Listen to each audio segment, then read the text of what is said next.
Ready to dive into the world of crypto but not sure where to start? We're breaking down how to make your first crypto purchase on Coinbase, step by step. First, you'll need a Coinbase account. Head over to Coinbase.com and click sign up. Enter your name, email, and a strong password. Security is key in the crypto world. Next, verify your identity. Coinbase needs to confirm you are who you say you are. This usually involves uploading a photo of your driver's license or passport. Now, link a payment method. You can connect your bank account, debit card, or even use PayPal. In some regions, choose the option that works best for you. Time to buy crypto. Click the buy button and select the cryptocurrency you want to purchase, like Bitcoin or Ethereum. Enter the amount you want to invest. You have a choice between a market order, which executes immediately at the current price, or a limit order, which lets you set a target price. If the price drops to your target, the order will be executed.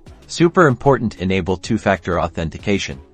This adds an extra layer of security, protecting your account even if your password is compromised. And finally, don't put all your eggs in one basket. Consider diversifying your portfolio by investing in a variety of cryptocurrencies. Be mindful of transaction fees. Look for ways to minimize them, such as using Coinbase Pro for larger trades or opting for auct transfers. Now you can buy crypto on Coinbase securely and confidently. Don't forget to like and subscribe for more crypto tips.